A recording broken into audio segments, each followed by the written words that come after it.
Hello my sweetest friends, how is life. Welcome to learn English online with Krishna. दोस्तों, learn English online with Krishna में हमेशा की तरह आपका स्वागत है। आज दोस्तों हम स्पोकन इंग्लिश का एक टॉपिक सीखेंगे, कॉन्वर्सेशन का एक टॉपिक सीखेंगे। एक वर्ड इंग्लिश में माइंड, MIND, माइंड।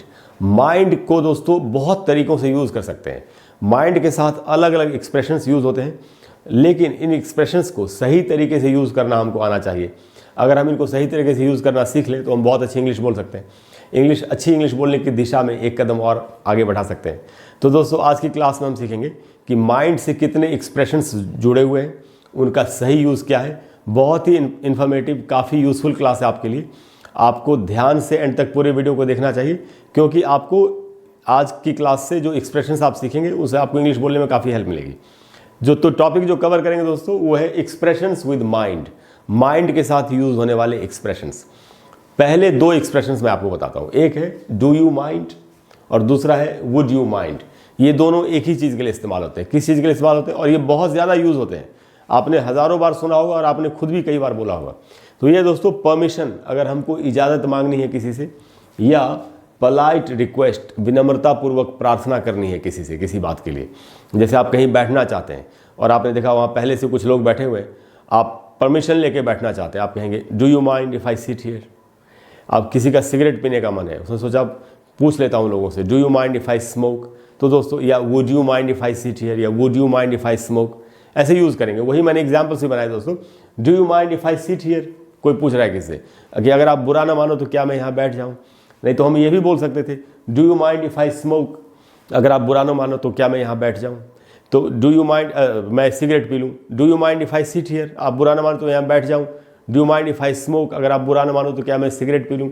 इसी बात को वुड यू माइंड को यूज़ करके भी बोल सकते हैं। Would you mind if I sit here, अगर आप बुरा ना मानो तो क्या मैं यहाँ बैठ जाऊँ। Would you mind if I smoke, अगर आप बुरा ना मानो तो क्या मैं सिगरेट पी लूँ। तो दोस्तों, पोलाइट रिक्वेस्ट के लिए और परमिशन के लिए, परमिशन एंड पोलाइट रिक्वेस्ट के लिए हमको डू यू माइंड या वुड यू माइंड का इस्तेमाल करना है। ये आप समझ गए। मैं आपको डू यू माइंड का एक और भी यूज़ बताता हूँ जो मैंने इधर लिखा नहीं है। ये कभी कभी यूज़ होता है। क्या होता है दोस्तों, जैसे मान लेते हैं आप कहीं बैठे हुए हैं और कोई और भी वहाँ है जो शोर मचा रहा है बहुत देर से, और वो शोर आपसे बर्दाश्त नहीं हो रहा, आपका गुस्सा बढ़ता चला जा रहा है। फाइनली आप क्या करते हैं, डिसाइड करते हैं, वहाँ जाके खड़े जाते हैं उसके सामने और आप उसको ऐसे बोल सकते हैं डू यू माइंड, यानी तुम बंद करोगे इसको कि इतना शोर क्यों मचा रहे हो, तुम बंद करोगे इसको। कोई सिगरेट ही पी रहा है और आपको बुरी लगी ये बात, क्योंकि वो नो स्मोकिंग जोन है, आप नहीं चाहते कोई सिगरेट पिए, तो आप जाके बोल सकते हैं डू यू माइंड। तो जब भी मना करना हो या कि तुम ऐसा क्यों कर रहे हो, बंद करो, तो आप सिर्फ डू यू माइंड का इस्तेमाल ऐसे त्योरियाँ चढ़ा के, नाराज़गी दिखाते हुए आप इस बात को बोल सकते हैं। तो दोस्तों, डू यू माइंड का एक यूज़ ये भी है। Otherwise do you mind and would you mind polite request और परमिशन के लिए यूज़ होते हैं। ये था दोस्तों पहला यूज़। हम आते हैं दूसरे यूज़ पर। दूसरा यूज़ है दोस्तों if you don't mind. If you don't mind हमको किस तरह की बात को बताने के लिए या बोलने के लिए इस्तेमाल करना चाहिए। तो ये है दोस्तों to make statements less direct. इसका क्या मतलब हुआ, जैसे एक सिचुएशन में आपको बताता हूँ। जैसे आपको एक दिन आप सुबह सो के उठे, आपका ऑफिस जाने का दिल नहीं है बिल्कुल भी। आप बॉस को फ़ोन करेंगे तो बॉस नाराज़ ही होगा, खुश तो होगा नहीं। आप कहेंगे बॉस आज मैं ऑफिस नहीं आ रहा, तो अगर ऐसे बोला जाए बॉस आज मैं ऑफिस नहीं आ रहा, तो बिल्कुल नाराज़ जाएगा और बिल्कुल आपको छुट्टी नहीं देगा। आप चाहते हैं कि इस बात को मैं थोड़ा वो करके बोलूँ, इसमें जो तीखापन है, इस बात में जो चुभन है, उसको थोड़ा कम करूँ। यानी जो स्टेटमेंट आप देने जा रहे हैं उसको कम, डायरेक्ट, एकदम डायरेक्ट नहीं बोल सकते, थोड़ा सा इनडायरेक्टली बोलना चाहते हैं। तो अगर इस प्रकार से किसी बात की चुभन को कम करना हो, उसके तीखेपन को कम करना हो, तो आपको इफ़ यू डोंट माइंड जो एक्सप्रेशन है इसका इस्तेमाल करना चाहिए। सेंटेंस से समझते हैं। इफ़ यू डोंट माइंड, कोई किसी से कह रहा है, ऑफिस वाला ही एग्जाम्पल बनाया मैंने, कि किसी ने अपने बॉस को फ़ोन किया कि boss if you don't mind I won't come to office today, कि अगर आप बुरा ना मानो तो आज मैं ऑफिस नहीं आऊँगा। एक और भी सिचुएशन हो सकती है। मान लेते हैं किसी ने आपके लिए बड़े जतन से खाना बनाया और वो इंसान आपका वेट कर रहा है, लेकिन आप काम में फंस गए और आप जा नहीं पाए। आपको पता है कि अब आप नहीं जा पाएंगे, तो आप फ़ोन कर रहे हैं, तो आप फ़ोन करके बोलेंगे मैं नहीं आऊँगा खाने के लिए, तो उसको कितना बुरा लगेगा।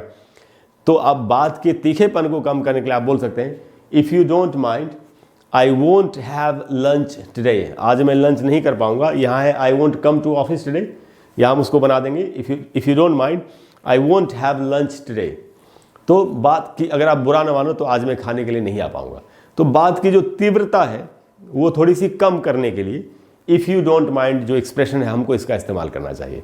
उसके बाद दोस्तों हम आते हैं अगले यूज़ पर। अगला यूज़ है दोस्तों, आप I wouldn't mind plus verb plus ING, या तो ऐसे यूज़ कर सकते हैं I wouldn't mind plus verb plus ING, नहीं तो I wouldn't mind plus noun. ये किस लिए इस्तेमाल होता है? ये इस्तेमाल होता है दोस्तों आई वॉन्ट, मुझे चाहिए, मैं ऐसा चाहता हूँ, ये बताने के लिए। अगर आपकी इच्छा है किसी काम को करने की तो उसको बताने के लिए आप दो तरीके से बोल सकते हैं, I wouldn't mind plus verb plus ING या I wouldn't mind plus noun. कैसे? जैसे अगर आपकी कॉफ़ी पीने की इच्छा हो रही है तो आप बोल सकते हैं I wouldn't mind having a coffee. यहाँ दोस्तों वर्ब प्लस आईएनजी है ना, तो यहाँ हैव प्लस आईएनजी का इस्तेमाल किया मैंने, हैविंग। हैव एक वर्ब है जिसका इनफॉर्मल इंग्लिश में मीनिंग खाना या पीना हो सकता है। I want to have coffee, या मैं कॉफ़ी पीना चाहता हूँ, यहाँ हैव का मीनिंग हो गया पीना। I want to have lunch, मैं खाना खाना चाहता हूँ, यहाँ हैव का मीनिंग है खाना। हैव की एक और भी मीनिंग होती है, आई हैव अ कार, मेरे पास एक कार है, वो तो है ही। खाना और पीना भी इनफॉर्मल इंग्लिश में इसकी मीनिंग होती है, अनौपचारिक इंग्लिश में, जो हम बोल चाल की जो इंग्लिश है, जो हम अपने दोस्तों के साथ आम जिंदगी में जिस लैंग्वेज को इस्तेमाल करते हैं, तो उसी में आईएनजी लगाया दोस्तों। I wouldn't mind having a coffee, कोई बता रहा है मैं, यानी I would like to have coffee, I want to have coffee, ऐसा कहा जा रहा है, मैं कॉफ़ी पीना चाहता हूँ। तो अपनी इच्छा बताने के लिए कि मैं ऐसा करना चाहता हूँ, मुझे बुरा नहीं लगेगा कॉफ़ी पी के, ये सेंस है। तो आप जब किसी बात को चाहते हैं करना तो आपको ये एक्सप्रेशन इस्तेमाल करना चाहिए, आई wouldn't mind having a coffee, नहीं तो आई वुडंट माइंड कॉफ़ी। यहाँ पर सिर्फ नाउन का इस्तेमाल हुआ, तो एक था वर्ब प्लस आईएनजी, एक है सिर्फ नाउन। आई वुडंट माइंड कॉफ़ी, आई वुडंट माइंड टी, आई वुडंट माइंड हैविंग टी। तो एक एक्सप्रेशन दोस्तों ये है माइंड के साथ, जिसको हम यूज़ करके अपनी इच्छा किसी को बता सकते हैं। उसके बाद दोस्तों अगला जो यूज़ है ये हमको सीखना चाहिए, ये तो हो सकता है थोड़ा सा नया हो आपके लिए, mind the stairs, mind the doors. कहीं पर सीढ़ियाँ हैं, आप किसी को सावधान कर रहे हैं, सावधान करने के लिए, फॉर वार्निंग्स, वार्निंग का मतलब होता है चेतावनी, तो सावधान करने के लिए, या टू इशू वार्निंग्स ऐसे भी इसको कहा जा सकता है, फॉर वार्निंग्स या टू इशू वार्निंग्स। तो किसी को आप सावधान कर रहे हैं, ध्यान से देख के, आगे सीढ़ियाँ हैं, आगे दरवाजे हैं बहुत सारे, ऐसा ना तुम किसी में फंस जाओ, या स्पीड ब्रेकर है, माइंड द स्पीड ब्रेकर। तो जब भी किसी चीज़ के लिए आप सावधान करना चाहते हैं किसी को, तो आपको इस तरीके से बोलना चाहिए, माइंड द स्टेयर्स, स्टेयर्स का मतलब होता है सीढ़ियाँ, mind the stairs, mind the doors, mind the elevator, सामने लिफ्ट है, ध्यान से कहीं नीचे न गिर जाओ, या ध्यान से उसमें देख के चलो, माइंड द एस्केलेटर। किसी भी चीज़ से अगर आप किसी को सावधान करना चाहते हैं तो आप माइंड द के बाद उसका नाम ले देंगे और आप अपनी बात को कह पाएंगे। तो दोस्तों ये था एक यूज़। अब हम आते हैं अगले यूज़ पर। अगला यूज़ दोस्तों, ये तो अक्सर डेली लाइफ में आपने सुना होगा, ये है never mind. Never mind, you can try again. किसी से कोई कह रहा है कि कोई बात नहीं, तुम फिर से कोशिश कर लेना, तुम फिर से कोशिश कर सकते हो। किस लिए कहा जाता है ये सेंटेंस? अगर किसी को हार मिली है किसी चीज़ में, कोई मैच हार गया, जॉब नहीं मिली, इंटरव्यू में पास नहीं हो पाया कोई, वो बेचैन है, दुखी है, परेशान है, उसको to make somebody comfortable, उसको कंफर्टेबल बनाने के लिए कि उसको थोड़ा सा कंफर्टेबल फील हो। सम बॉडी का दोस्तों एस और बी लिखा है शॉर्ट में, to make somebody comfortable, किसी को कंफर्टेबल बनाने के लिए हमको ये फ्रेज, ये जो एक्सप्रेशन है माइंड का, ये इस्तेमाल करना चाहिए। Never mind, you can try again, never mind, you'll succeed in the next attempt. इस प्रकार से आप इस बात को बोल सकते हैं। तो किसी को भी कंफर्टेबल फील कराना है तो नेवर माइंड का हमको इस्तेमाल करना चाहिए। उसके बाद है दोस्तों माइंड यू। ये आपको थोड़ा सा सावधानी से सीखना पड़ेगा। अगर आप अच्छी इंग्लिश बोलना चाहते हैं तो आपको ये वाला एक्सप्रेशन ज़रूर सीखना चाहिए। इसका मीनिंग क्या है? इसका मीनिंग है दोस्तों ऑन द अदर हैंड, यानी आप दो स्टेटमेंट्स अगर बोलने वाले हैं तो आप कह रहे हैं, जैसे मान लेते हैं कोई गाड़ी है जो बहुत महंगी है, आप कह रहे हैं गाड़ी बहुत महंगी है, लेकिन दूसरी तरफ इस गाड़ी में बहुत सारी सुविधाएं भी हैं। ऐसी बात अगर बोलना चाहते हैं कि गाड़ी महंगी तो है लेकिन इसमें बहुत सारी सुविधाएं भी हैं, तो इस बीच में, यहाँ पर पूरी बातचीत के बीच में माइंड यू का इस्तेमाल होगा।